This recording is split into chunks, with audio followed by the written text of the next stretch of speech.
નમસ્કાર. આજે તારીખ 22 માર્ચ 2025 શનિવારના રોજ સાંજે 5:30 ગોવર્ધન સ્મૃતિ મંદિર સભાગૃહ, ગુજરાતી સાહિત્ય પરિષદ, આશ્રમ રોડ, અમદાવાદ ખાતે ઓમ કોમ્યુનિકેશન દ્વારા પુસ્તક પરિચય કાર્યક્રમનું આયોજન કરવામાં આવ્યું છે. આપ સૌનું સ્વાગત છે. આજે પુસ્તક પરિચય અંતર્ગત સાહિત્ય સર્જક નિરંજન ભગતના પુસ્તક છંદોલે વિશે માન્ય શ્રી સમીરભાઈ ભટ્ટ વક્તવ્ય આપશે અને સાહિત્ય સર્જક જયંતી દલાલના પુસ્તક પાદરના તીરથ એના વિશે માન્ય શ્રી દ્રષ્ટિબેન પટેલ વક્તવ્ય આપશે. બંને વક્તાઓને વિનંતી કે મંચ ઉપર પોતાનું સ્થાન ગ્રહણ કરે. આપણે સન્માનપૂર્વક બંને વક્તાઓનું અભિવાદન કરીશું. આપનું સ્વાગત છે. આપ જાણો છો તેમ ઓમ કોમ્યુનિકેશન દ્વારા છેલ્લા 12 વર્ષથી દિવંગત સાહિત્યકારોના જન્મદિન પુણ્યતિથિએ સાહિત્યિક વ્યાખ્યાનનું આયોજન કરવામાં આવે છે. તેમજ દર મહિને શબ્દ જ્યોતિ શીર્ષક હેઠળ એક હયાત સાહિત્યકારના જન્મદિનની ઉજવણી કરવામાં આવે છે. સાથે સાહિત્યના વિશિષ્ટ કાર્યક્રમો જેવા કે સાહિત્ય પંચામૃત, સંસ્કૃત પર્વ, પર્યુષણ સાહિત્ય પર્વ, સંત સાહિત્ય પર્વ, ગુજરાતી આત્મકથાના 150 વર્ષની ઉજવણી, શબ્દ સંપદા અને પુસ્તક પરિચય જેવા કાર્યક્રમનું આયોજન થાય છે. આયોજન થયેલ તમામ કાર્યક્રમો યુટ્યુબમાં સાહિત્ય વિમર્શમાં અપલોડ કરવામાં આવે છે, જેથી જે અહીંયા હાજર નથી રહી શક્યા એ લોકો આ કાર્યક્રમનો લાભ લઈ શકે. માતૃભાષા ગુજરાતીની ચિંતા કરવાના બદલે માતૃભાષા ગુજરાતીનું સંવર્ધન થાય એ મુખ્ય હેતુથી સંસ્થા આ પ્રકારના સાહિત્યિક કાર્યક્રમોનું આયોજન કરે છે. પુસ્તક પરિચય કાર્યક્રમ આયોજન પાછળનો મુખ્ય હેતુ કે આપણી ભાષાના શિષ્ટ સાહિત્ય એ લોકો સુધી પહોંચે. આજની નહીં પરંતુ આવનારી 20 વર્ષ પછીની યુવા પેઢીને શિષ્ટ સાહિત્યથી એ અવગત થાય એટલા માટે પુસ્તક પરિચયમાં સૌ પ્રથમ આપણે યુપીએસસીના અભ્યાસક્રમમાં જે ગુજરાતી વિષયના પુસ્તકો હતો એનો સમાવેશ કર્યો હતો. ત્યારબાદ અત્યારે નેટના અભ્યાસક્રમમાં જે ગુજરાતી વિષયમાં પુસ્તકો છે એનો સમાવેશ કરેલ છે. તદુપરાંત ભારતીય અન્ય ભાષા તેમજ વિદેશી ભાષાના પુસ્તકોનો પણ આપણે સમાવેશ કરતા હોઈએ છીએ. સૌ પ્રથમ વક્તાઓનું સ્વાગત કરીશું. માન્ય શ્રી સતીશભાઈ વ્યાસ સાહેબને વિનંતી કે સમીરભાઈ ભટ્ટનું સ્વાગત કરે.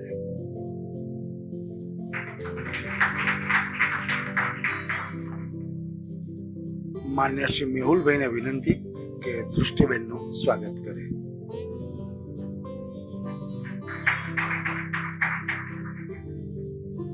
આભાર સતીશભાઈ વ્યાસ સાહેબ. આભાર મેહુલભાઈ. કાર્યક્રમની રૂપરેખા કંઈક આ પ્રકારે રહેશે. સૌ પ્રથમ સાહિત્ય સર્જક નિરંજન ભગતના પુસ્તક છંદોલે વિશે માન્ય શ્રી સમીરભાઈ ભટ્ટ વક્તવ્ય આપશે અને ત્યારબાદ સાહિત્ય સર્જક જયંતી દલાલના પુસ્તક પાદરના તીરથ વિશે માન્ય શ્રી દૃષ્ટિબેન પટેલ વક્તવ્ય આપશે. બંને વક્તાઓના વક્તવ્યની વચ્ચે સંચાલકની કોઈ ભૂમિકા રહેશે નહીં, જેની ખાસ નોંધ લેવા વિનંતી. તો ખૂબ સન્માનપૂર્વક માન્ય શ્રી ભટ્ટ સાહેબને વિનંતી, આપ આવો અને વક્તવ્યનો પ્રારંભ કરો. સ્વાગત છે. આભાર મનીષભાઈ. સાથી વક્તા આદરણીય શ્રી દ્રષ્ટિબેન, ઉપસ્થિત વડીલો અને મિત્રો, અહીં સતીશભાઈ ઉપસ્થિત છે, આપ સૌ ઉપસ્થિત છો. પરિષદના પરિસરમાં આપ સૌની ઉપસ્થિતિમાં અને ઓમ કોમ્યુનિકેશનના નેજા હેઠળ નિરંજન ભગત વિશે બોલવું એ સદભાગ્ય છે અને પડકાર પણ. તો મારા સદભાગ્યને સલામ કરીને અને પડકાર ઝીલીને મારી આજની આ વાત આરંભું છું. હવે છંદોલોઈ કાવ્ય સંગ્રહ અને કવિ નિરંજન ભગતની વાત કઈ રીતે આરંભવી? સૌથી પહેલો મૂંઝવતો સવાલ આ છે. શ્રેષ્ઠ રસ્તો તો સરળ છે અને એ કવિતા, એટલે કવિના 2 સોનેટ અને એ બંને સોનેટની વસ્તરતી જતી અર્થછાયાઓની પરખ કરીએ. આ પરખ એટલે છંદોલય વિશેની મારી વાત. કવિ નિરંજન ભગતના સમગ્ર સર્જન વ્યાપારના પ્રગટ અને અપ્રગટ નકશાઓ એમના જ 2 સોનેટ વિશે થોડું ઝીણી નજરે વિચારીને એની ગુપ્ત સંરચનાઓ પારખીને આપણે મેળવી શકીએ. પરંતુ તે પહેલા એક બે વાત. એક તો યુગનો અવાજ બની ગયેલો કોઈ કવિ હોય તો એ કદી એકાંગી ન હોય, એ સતત વિસ્તરતો રહે, એના નવપ્રસ્થાનો જુદી જુદી દિશાના હોય. એ ઉપરાંત તેનામાં ઉર્મી અને વિચારનું તટસ્થ સંતુલન હોય, તે સંપ્રજ્ઞ હોય, આખી પરંપરાનો જાણતલ હોય અને એ પરંપરાને નવો વળાંક આપતી વૈયક્તિક પ્રતિભાનો એ માલિક પણ હોય. તેની સર્જકતાના રસાયણમાં આ બધું જ કલવાય અને એ યુગનો અવાજ બની જતી અને સાથોસાથ આખા યુગને ઉલ્લંઘી જતી રચનાઓ તેની પાસેથી આપણને મળે અને આપણી કવિતા બે ડગલા આગળ વધે. વળી તેઓ જાત પ્રત્યે એવા તો નિર્મમ હોય કે જ્યાં તેમને પોતાનું પણ પુનરાવર્તન થતું લાગે ત્યાં કાવ્યાત્મક મૌન પણ પાળે. પછી ભલે એ મૌન વર્ષોનું હોય, દાયકાઓનું હોય, પરંતુ તેઓ તો એમ જ માનતા હોય કે કલાકૃતિ રચે શું ક્લાસિક સંયમી કો કવિ, દબાય નહીં જે જરી નિજ દેહના ભારથી. પોતાનાથી પણ દબાય નહીં, એ ક્લાસિક કવિ કહેવાય. અને એની દ્રષ્ટિ કેવી હોય? ન એક પણ મક્ષિકા છટકતી છુપી દ્રષ્ટિથી, મુરાદ મનની નથી નજર માત્ર પૃથ્વી ભણી, કદીક પકડાય જો નભ ઘુમંત તારા કણી. સદભાગ્યે આવી નભ ઘુમંત તારા કણી પકડાય તેવી મુરાદ ધરાવતા કવિઓ ગુજરાતી કવિતાને સમયે સમયે મળ્યા છે. નિરંજન ભગત આપણા આવા જ એક કવિ છે અને છંદો લઈ એ ઉપર વર્ણવેલા બધા જ લક્ષણો ધરાવતો આપણો કાવ્ય સંગ્રહ છે. નિરંજન ભગતના મેં જે કરવા ધારેલી વાત છે એનું પ્રતિનિધિત્વ કરતા બે સોનેટની વાત કરતા પૂર્વે બીજી એક વાત. કવિતાના 3 મુખ છે. એક સત્ય, એ સત્ય કવિતાનું હોય જે કવિની વર્તમાન પરની ઝીણી નજરે પારખી લીધું હોય અને ક્યારેક એ સત્ય આખા જગતને પડકારી બેસે એવું આકરું પણ હોય. દાખલા તરીકે, ક્યાં તું જોસ્સો કેફ, ક્યાં જંતુ માણહા, માથા પરની રેફ, નર્મદ સેજ ખસી ગઈ. નિરંજન ભગત. બીજું શિવમ, એ કલ્યાણકારી પણ હોય, જોકે એની રીત જુદી હોય. એ કલ્યાણકારી ન હોય તેવા વિષયની કવિતા પણ તટસ્થતાથી કરે. એ ન્યાયાધીશની માફક ફેંસલો ન આપે. એ વસ્તુના તમામ પરિમાણો દ્રષ્ટા બનીને રજૂ કરે. કેમ કે એ જાણે છે પૃથ્વી ક્ષણ હસવું, ક્ષણ રડવું, પૃથ્વી વીણ ક્યાં જવું. માટે જ એવો કવિ કે જે સત્ય અને શિવનો આરાધક હોય એ ક્યારેક નગરીને મગરી તરીકે પણ ઓળખાવી દે. ચલમન મુંબઈ નગરી જોવા પુચ્છ વિનાની મગરી. અને ત્રીજું, જેની રેખા સત્ય કે શિવમમાં પણ ઉપસેલી હોય અને સ્વતંત્ર રીતે પણ વિલસતું હોય તેવું તત્વ છે સુંદરમ, રમણીયતાનો, કાવ્ય સૌંદર્યનો અને એમાંથી મળતા આહલાદનો કોઈ જ વિકલ્પ નથી તો કવિતા પાસે, નથી સર્જક પાસે કે નથી ભાવક પાસે. પણ છંદોલયમાં કહો કે નિરંજન ભગતની કવિતામાં ક્યારેક જગતને પડકારી દે તેવું સત્ય અને શિવ તેમના જગત સાથેના ગાઢ અનુબંધથી સર્જાતી અનુભૂતિમાંથી પ્રગટે છે અને સુંદરમ એની રમણીય અભિવ્યક્તિ રીતિમાંથી. હવે આ ત્રિમુખી સર્જકતા, સંપ્રજ્ઞતા, પરંપરા અને વૈયક્તિક પ્રતિભા, તેમના નવપ્રસ્થાનો, અહીં સુધીની સઘળી વાતના સગડ મેળવવાની પ્રક્રિયા આદરીએ એમના 2 સોનેટ. અમેરિકી ક્રિટિક M.H. એબ્રામ્સ, જે મને બહુ જ ગમે છે, એમણે માઇમેસિસ અને રોમેન્ટિસિઝમ એ 2 સંજ્ઞાઓ માટે મિરર અને લેમ્પના રૂપકો યોજ્યા છે. Literature, mirror and the lamp. એમને મતે જે રોમેન્ટિક કવિતા છે એ લેમ્પ જેવી છે. કઈ રીતે? એ લેમ્પનું રૂપક રોમેન્ટિક પોએટ્રી માટે યોજે છે અને એ રોમેન્ટિક પોએમ્સ માટે કે પોએટ માટે એમ કહે છે કે illuminating the writer's inner world and emotion. આ જે કવિતા છે એ કવિના પોતાના અંગત અંદરના જે સત્વને અજવાળે છે અને આ જગતને પણ. આ તો થઈ વિવેચના, પણ આપણા સર્જક ભગત સાહેબ આ બાબતના જ બે સોનેટ રચે છે. એક છે મોર અને બીજું કરોળિયો. અનેક સુગ્ન વિવેચકોએ આ સોનેટ્સની વાત કરી છે. એક મોર અને બીજું સોનેટ કરોળિયો. મોરમાં રોમેન્ટિક પોએટ્રી અને રોમેન્ટિસિઝમની વાત છે, જ્યારે કરોળિયોમાં માઇમેસિસ ક્લાસિકલ પોએટ્સની વાત છે.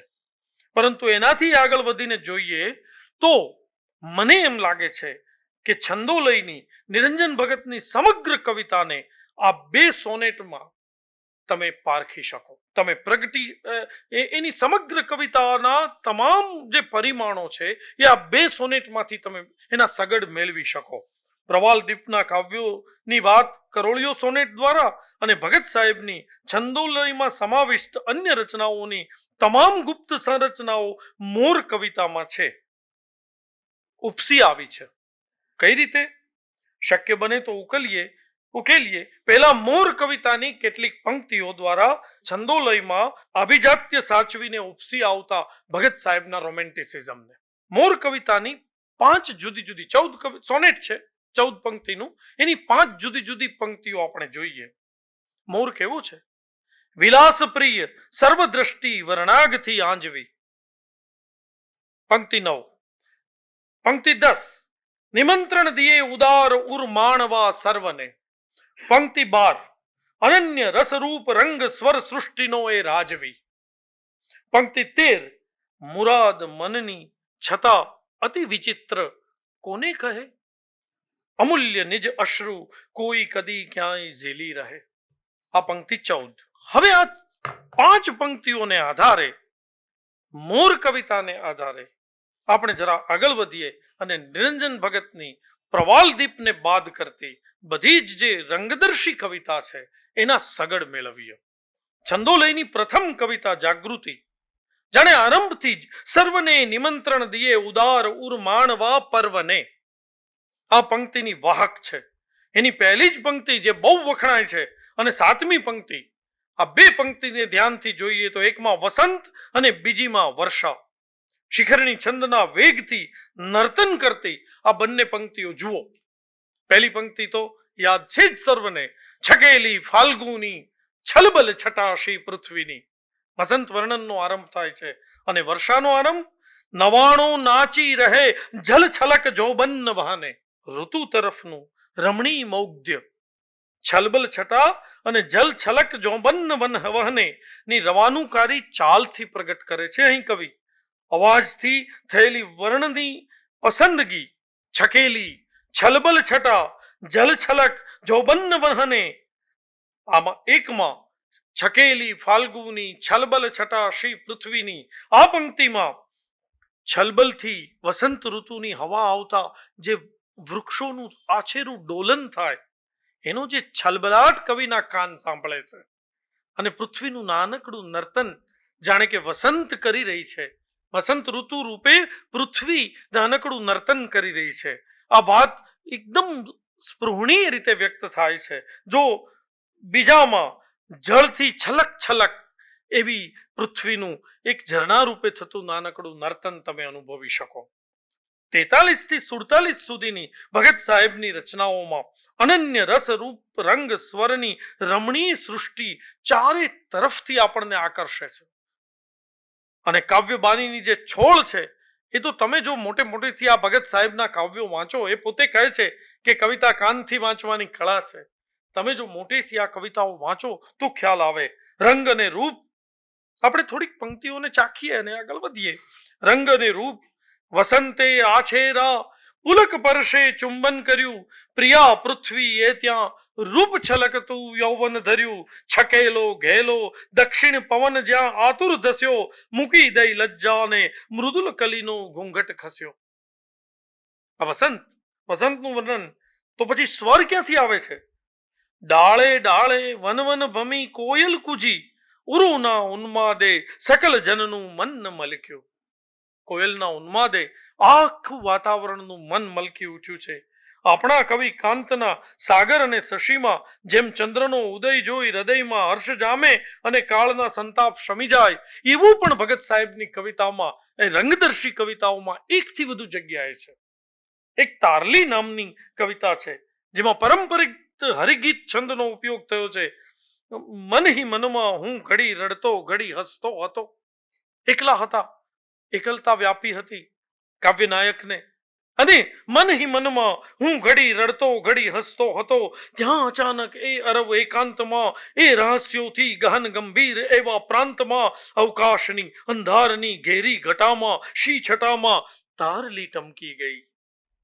નહીં, સ્વપ્ન સરખી સૃષ્ટિ જાણે સ્વપ્નથી મલકી ગઈ, ત્યારે પલકભર માથે મૂંઝાતો મારો જીવ પણ જંપી ગયો.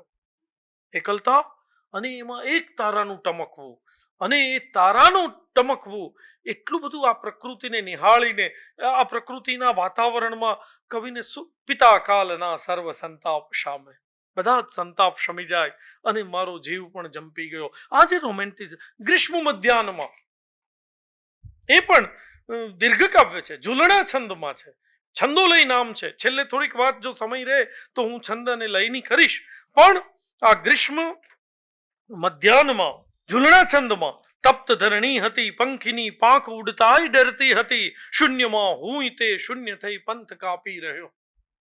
જુઓ આ જે ઝૂલણા છંદની જે મજા છે, હજી એમાં જુઓ, ત્યાં અચાનક કશી ભીતસી અડગ ટટ્ટાર જે સૌ દિશાઓ ખડી, છિદ્ર એમાં પડ્યું. દિશાઓ ભીત જેવી હતી, છિદ્ર એમાં પડ્યું.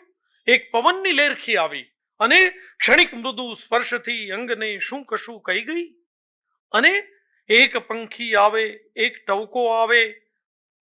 લાગ્યું કે ધરણીની મૂઢ મૂર્છા ટળી, ગ્રીષ્મ મધ્યાહ્નમાં શાંતસી સંધિકા રમ્ય રેલાઈ ગઈ, ખુશી અહો આ લીલા.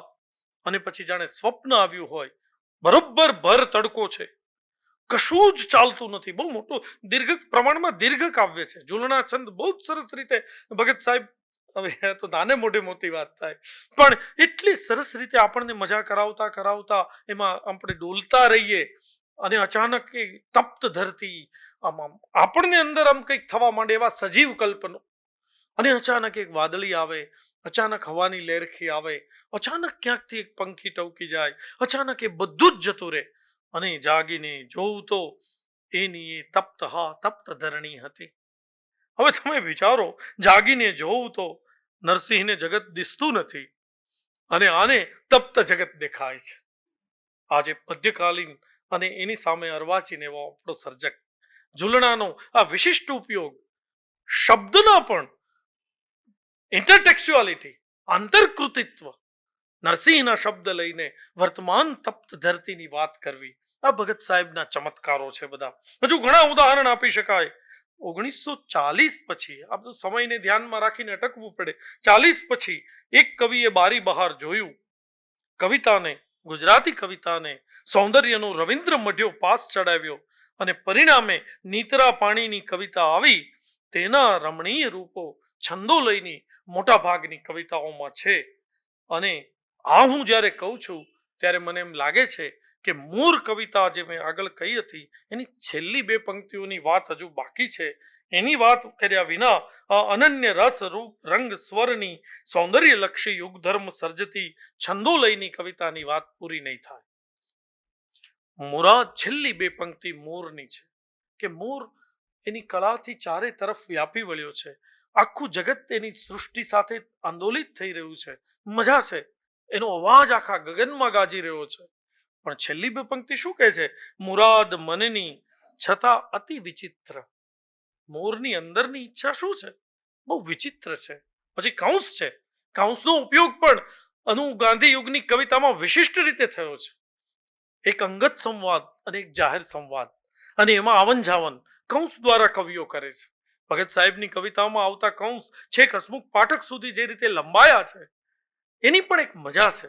તો કવિતા એક કેવળ અનુભૂતિથી જ સર્જાય એવું નથી, એક ક્રાફ્ટમેનશીપ પણ હોય, અને એ આવા કોઈક સંપ્રજ્ઞ સર્જકમાં જ્યારે આવે અને ત્યારે જ એ કવિતા યુગનો અવાજ બને. તો અહીંયા શું છે? અતિ મુરાદ મનની છતાં અતિ વિચિત્ર. વિચિત્ર આટલી બધી મજાઓ છે, મોર ચારે બાજુ છે, રોમેન્ટિક કવિતાનો તો એક અદ્ભુત જગત છે, આનંદ આનંદ છે, પણ મુરાદ મનની છતાં અતિ વિચિત્ર કોને કહે? કૌંસ પૂરો. અમૂલ્ય નિજ અશ્રુ કદી કોઈ ક્યાંક ઝીલી રહે. એની આંખમાં આવતા આંસુનું શું? કોઈક ઝીલે તો.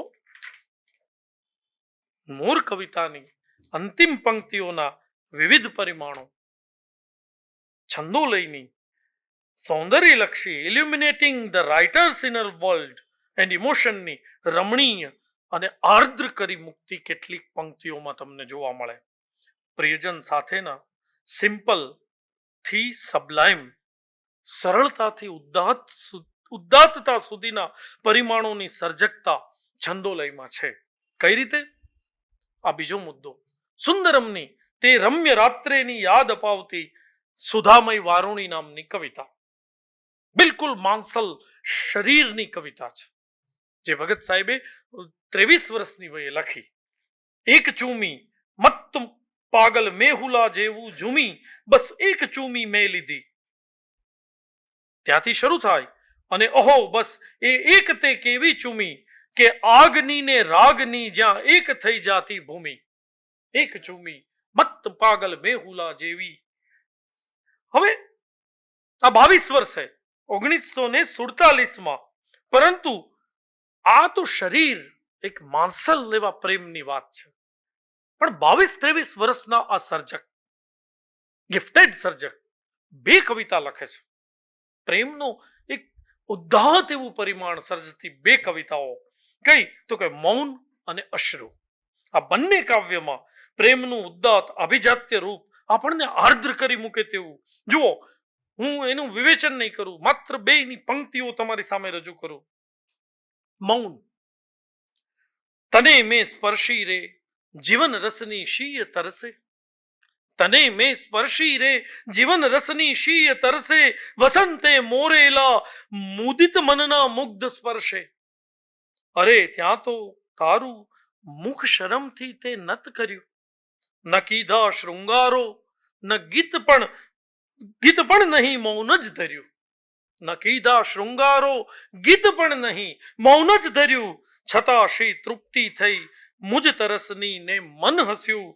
ઓહો એવું તારા મધુરતમ મૌને શું કર્યું.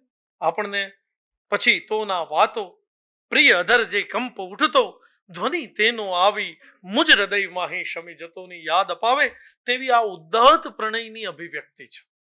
તો એક તો મૌન અને બીજું અશ્રુની છેલ્લી બે પંક્તિ. રે તારું એ અરબ સરતું અશ્રુનું એક બિંદુ. અરબ સરતું. કવિ જે અવાજ ન હોય એનો અવાજ સાંભળે છે. અરે તારું એ અરબ સરતું અશ્રુનું એક બિંદુ, જાણે સપ્ત સ્વરે શું છલછલ પ્રણયોન્માદનો મત્ત સિંધુ. એક આંસુની તાકાત, પ્રેમનું એક ઉદ્દાત સ્વરૂપ આપણી સામે ભગત સાહેબ. એ જ રીતે અંતિમ મિલન કાવ્યમાં પ્રણય ભંગ પછીના ઉદ્ગારો પણ પ્રેમનું ગૌરવ વધારનારા છે. આ બધી 22-23-24 વર્ષના ભગત સાહેબની રચનાઓ છે. એટલે છંદોલયની 1948 સુધીની રચનાઓ અને 48 પછીની રચનાઓ, એવા બે ભાગ પાડવા પડે એવી સ્થિતિ છે. ઉદ્ગારો પણ પ્રેમનું ગૌરવ વધારનારા છે. નહીં પ્રિય નહીં નહીં નહીં, વિદાયનું વચન તું રખે પ્રિય જાય કહી. અંતિમ મિલન એની ધન્ય ક્ષણે મુખ ભલે મૌન ભણે. છૂટા પડતી વખતે મૌન એ જ ઈલાજ છે. કે પછી ભૂલીજા નામના કાવ્યમાં જે હૈયાને અલગ જ થવું લાગતું હોય ઈષ્ટ, રે એ જાતા વિરહ પણ શો થઈ જતો ધન્ય મિષ્ટ. આ લાગણીના જુદા જુદા પરિમાણો, પ્રણય ઉર્મી, પ્રણયની માનસલતા, પ્રણયમાં રહેલું ઉદ્દાત તત્વ અને પ્રણય ભંગ. સૌંદર્યનિષ્ઠ કવિતાનો એક જુદો આખો વળાંક નિરંજન ભગતમાં દેખાય છે. 1940 થી આરંભાયેલી સૌંદર્ય લહરીઓના આ કાવ્ય પ્રવાસમાં હળવેથી નિરંજન ભગત સે જુદા પડે છે. હવે ત્રીજો મુદ્દો, અને એ પ્રદેશ છે એકલતાનો, સુનકારનો. નહીં અશ્રુ નહીં હાસ, મુજ ઉર એવું ઉદાસ. આ ઉદાસીનતા, આ સુનકાર, અને એ સુનકાર પછી ક્યાં જઈને નિરંજન ભગતને લઈ જાય છે. સુનકારનું એક રિફ્લેક્શન કેવું આવે છે. આધુનિક કવિ છે, આધુનિક સંવેદનાઓને પ્રવાલ દીપમાં તો પૂરી આમ વેગથી નિરૂપે છે. આપણે થોડી વાત એની કરીશું, છંદોલયની બહાર નીકળીને બૃહદ છંદોલય તરફ જઈશું, કારણ કે એમનો છેલ્લો સંગ્રહ બૃહદ છંદોલય નામે આવ્યો છે, એટલે એટલી મને છૂટ મળે છે કે હું પ્રવાલ દીપની વાત કરું. પણ નહીં અશ્રુ નહીં હાસ, મુજ ઉર એવું ઉદાસ, કે પછી મન નામનું એક કાવ્ય છે. ક્યાંય આછોય તે એક તારો નથી, એટલો ગગનમાં ગાઢ અંધાર છે, છેક છાયા સમો તે છતાં કેટલો ભાર છે.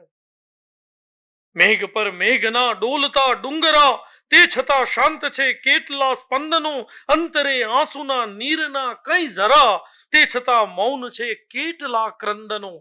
અને પછી જુઓ, જોયું મેં આજ આષાઢના ગગનને, કે પછી મારા ગહન શા મનને. આ આકાશ છે કે મારું ગહન એવું મન છે. આ ભ્રાંતિમાં કવિ સરી પડે એવી આકાશી એકલતા એમના હૃદયમાં છે. મનમાં મન ખોવાઈ ગયું, અંધારથી મેં આંખ આંજી, તે અંતરમાં જોવાઈ ગયું. તો આ છે સુનકારનું, એકલતાનું જગત. તો આપણે પ્રકૃતિથી લઈ, પ્રણયથી લઈ, પ્રણયની વિવિધ પરિમાણો તાકતી એમની રચનાઓની વાત કર્યા પછી પ્રકૃતિ પ્રણયનું બહુપરિમાણી રંગદર્શી એવું એક વિશ્વ, જે ક્લાસિકલ રૂટ ધરાવતા કવિએ આપણને રંગદર્શી રીતે બતાવ્યું છે. આજે પણ એનો લય, એનો છંદ, એની ભાવસભરતા આપણને કવિતાનો રોમહર્ષક અનુભવ કરાવી જાય છે. પ્રકૃતિ, પ્રણય અને ભીતરની એકલતાના, સુનકારના આ સર્જકતાથી ભર્યા ભર્યા કાવ્ય ઉદ્ગારો આખા એક યુગની સૌંદર્યલક્ષિતાની જે વાત કરનારી જે આખી કવિ પરંપરા આવી, પ્રહલાદ, રાજેન્દ્ર, નિરંજનથી લઈને છેક નલિન રાવળ સુધી, ત્યાં સુધીની લાક્ષણિકતા તો દર્શાવે જ છે. સાથોસાથ યુગ સંદર્ભની બહાર નીકળીને પણ સ્થળ કાળ ઉલ્લંઘી જતી સર્જકતાની પ્રતીતિ કરાવે છે. છંદોલયની આ એક રંગદર્શી કાવ્યધારા કવિ ભગત સાહેબની કવિતામાં છેક સુધી વહી છે, પણ એનું રૂપ બદલાયું છે. કઈ રીતે? લાગણી છેવટે એક વિરાટ એવા માનવીય સંવેદનમાં પરિણમે છે. શરૂ થયેલી અંગત પ્રણયની, અંગત લાગણીઓની આ ઋતુઓને જોઈને થતો આહલાદ છેલ્લે ક્યાં જાય છે? કાળની કેડીએ ઘડીક સંગ, રે ભાઈ આપણો ઘડીક સંગ. આતમને તોય જન્મો જન્મ લાગી જશે એનો રંગ. અંગત પ્રણયના, મિલનની ઝંખનાના, મિલનના અને વિરહના કાવ્યો છંદોલય અને કિન્નરીમાં છાંદસ અને ગીતના લયમાં પ્રગટ્યા છે. બધાની વાત તો શક્ય નથી, પણ કિન્નરીના ગીતોની ઉર્મિલતા, વિષય, ભાવ અને અભિવ્યક્તિની વિવિધ તરાહો વિશે અલગથી વાત કરવી પડે, પરંતુ આ કવિનું અંગત ઉર્મિલ, વૈયક્તિક પ્રણયનું ઉર્મિલ વિશ્વ કદાચ એકલતા અને સુનકારને લીધે આ પૃથ્વીના માનવ માત્ર વિશેના માનવીય એવા દર્શનમાં પરિણમે છે. અને ગુજરાતી કવિતાને અવતરણમાં મૂકી શકાય, આપણે ક્વોટેશન તરીકે મૂકી શકીએ એવા માનવ મંત્રો રૂપી કેટલીક કવિતાઓ મળે છે. રંગદર્શિતાનો, રોમેન્ટિસિઝમનો આટલો સર્જનાત્મક વિસ્તાર નિરંજન ભગત પૂર્વે કે નિરંજન ભગત પછીની કવિતામાં ક્યાં જોવા મળશે? આવી કવિતાઓ ક્યાં દેખાશે કે હું તો બસ ફરવા આવ્યો છું, હું ક્યાં એકે કામ તમારું કે મારું કરવા આવ્યો છું, જાદુ એવો જાય જડી, ચાહી શકું બે ચાર ઘડી, ગાઈ શકું બે ચાર કડી, તો ગીત પ્રેમનું આ પૃથ્વીના કર્ણપટે હું ધરવા આવ્યો છું, હું તો બસ ફરવા આવ્યો છું. કે મને બહુ જ ગમતી કવિતા, જે હું હંમેશા પરિષદના મંચ પરથી બોલું છું, લાવો તમારો હાથ મેળવીએ, કહું છું હાથ લંબાવી. છાંદસ કવિતા છે. એટલી અદ્ભુત રીતે ભગત સાહેબ વાતચીતમાંથી એક માનવતાના મંત્રો રચી આપે છે. આ એમની વિશેષતા જરા જુદી વિશેષતા ગણી શકાય કે વૈયક્તિક પ્રણયથી લઈને સમગ્ર માનવ જાતને ચાહતી એવી એક સર્જક ચેતના આ યુગના કવિનો યુગ ધર્મ છે, જે દરેક યુગમાં એક એવો કવિ હોવો જોઈએ કે જે એમ કે લાવો તમારો હાથ મેળવીએ, કહું છું હાથ લંબાવી. આ ભગત સાહેબ એ આજના પણ કવિ આ રીતે બની જાય છે. પોતાની અનુભૂતિનો વિસ્તાર એટલો કરી મૂકે કે માનવ માત્રને ચાહવાનું કોઈ કવિનું એક દર્શન આપણી સામે આવે. આ છંદોલયના કાવ્યોની આ વિશેષતા, બૃહદ છંદોલયના કાવ્યોની આ વિશેષતા છે.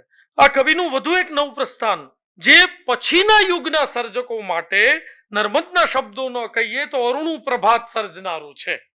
છઠ્ઠા સાતમા દાયકામાં જેનો સૂર્ય મધ્યાહને તપતો હતો એ આધુનિકતાનું અરુણું પ્રભાત, શ્રીધરાણીનું 8મું દિલ્હી, ઉમાશંકર જોશીના શોધ અને છિન્ન ભિન્ન છુમાં પ્રગટ્યું તે પૂર્વે એના આછા અણસારા સંસ્મૃતિ કાવ્યમાં જે 15 ઓગસ્ટ 1948ના દિવસે લખાયું એમાં દેખાય છે. આધુનિક કવિતાના અનેક પરિમાણો છે. એમાંના 2 પરિમાણો, એક પોલિટિકલ પોએટ્રી, રાજકીય ચિકિત્સા કરતી કવિતા, અને બીજું નગર કવિતા. જેને રાજકીય કવિતા, રાજચેતના ધરાવતી કવિતા કહીએ તેનો આરંભ નિરંજન ભગતની સંસ્મૃતિ 1948માં લખાય ત્યાંથી થાય છે, અને પછી 1951માં કૃષ્ણલાલ શ્રીધરાણીની 8મું દિલ્હી આવે છે. ત્યાં એમાં ગણી શકાય સ્વાતંત્ર્ય પ્રાપ્તિની ક્ષણે નિર્ભ્રાંત થઈ ગયેલા કવિના આક્રંદનું આ કાવ્ય તે સમયની આકરી ચિકિત્સા કરનારું બની રહ્યું છે. હવે છેલ્લો મુદ્દો, કવિની નગર ચેતનાની કવિતાઓ, જે છંદોલય, આમ તો મારે છંદોલયની વાત કરવાની છે, પણ છંદોલય બૃહદ એક એવો છેલ્લો સંગ્રહ એમનો આવ્યો છે. છેલ્લો આ બધા જ એમના સંગ્રહોને આવરી લેતો, એટલે હું આ છૂટ મનીષભાઈ મને કઈ નહીં કે હું મેળવી લઉં છું. નગર ચેતનાની કવિતાની થોડી વાતો. આધુનિક કવિતાનું એક પરિમાણ એ નગર કવિતા. આપણા આ સંપ્રજ્ઞ સર્જક નગર ચેતના અને નગર કવિતા સાથે કઈ રીતે કામ પાડે છે અને કઈ રીતે સિદ્ધ કરે છે. અને હા, આ કવિતાઓ મોર સોનેટમાંથી નહીં, પણ મેં કહ્યું એમ કરોળિયો સોનેટમાંથી પ્રગટી છે. કરોળિયો કાવ્ય અને મોર કાવ્ય ક્લાસિકલ અને રોમેન્ટિક પોએટ માટે લખાયું છે એમ કહેનારા વિવેચકોને હું વંદન કરું છું. પણ કરોળિયા કાવ્યની પ્રથમ પંક્તિ ફરીથી વાંચીએ તો એમાંથી આધુનિક નગર કવિતા સિદ્ધ કરનાર તત્વો ચોક્કસપણે મળે. નર્યો મલિન, હૃષ્ટપુષ્ટ, શતડાગ, ભૂંડો ભખ.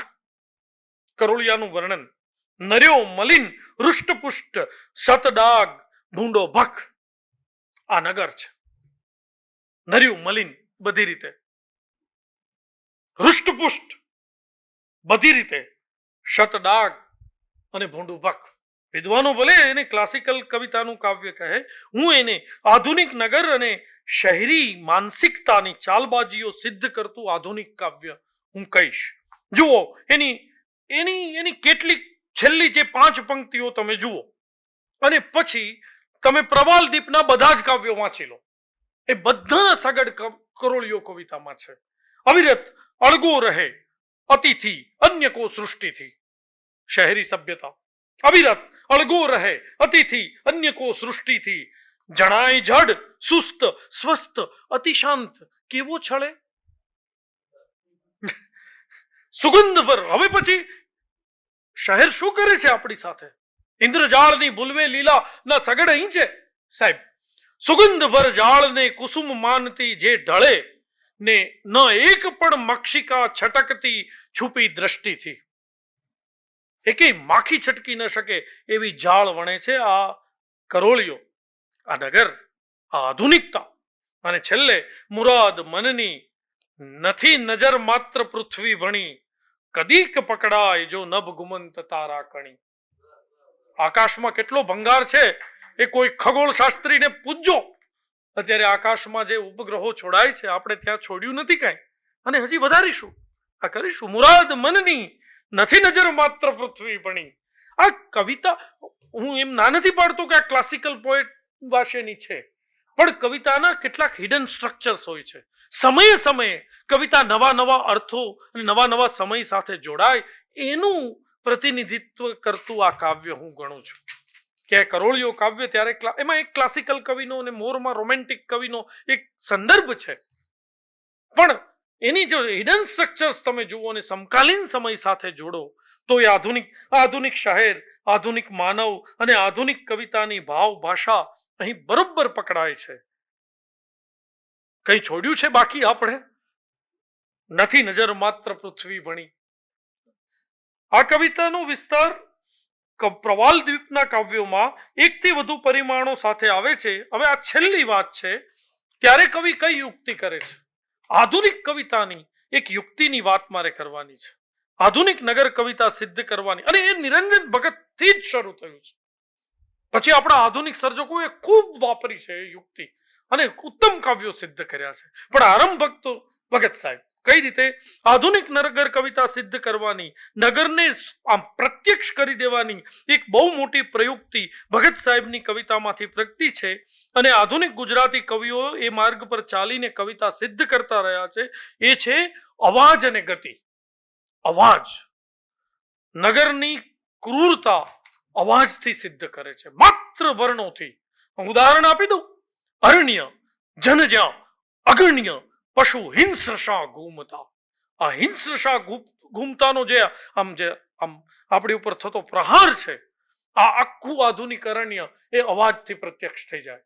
તો અવાજ જુઓ. કાફે રોયલના હજી ખખડે પ્યાલા રકાબી છરી, કાંટા કાન મહી હજી રણકે મ્યુઝિયમ તણી ટ્રેનના ઘેરા ઘરઘર નાદ, ચક્ર ગતિમાં આ શહેરની કામના. આ અવાજ દ્વારા આપણું શહેર હોય, મુંબઈ હોય કે મોટું કોઈ પણ શહેર હોય, એ આખરે તો એક કોલાહલ છે, એક અવાજ છે. અનુષ્ટુપ છંદમાં રચાયેલું ગાયત્રી કાવ્ય આખું તમે જુઓ, નર્યા અવાજોની વચ્ચે. ત્યાંથી શરૂ કરી અને આપણા આધુનિક સર્જક નીતિન મહેતાના ટ્રેન કાવ્યો વાંચો. નર્યા અવાજોના કાવ્યો. અવાજો દ્વારા એક નગરની જે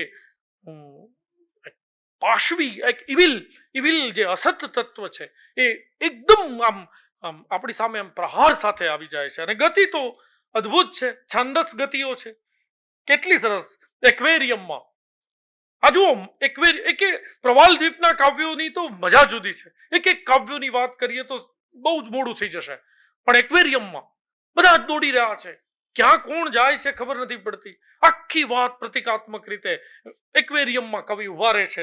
કાવ્ય નાયક કવિ ન કહીએ. વેંત વેંત માં જ ગાવ ગાવ માપવા, અને કશે અને ન ક્યાંય પહોંચવું, સદાય વેગ માં જ પંથ કાપવા, ન થોભવું ન સોચવું.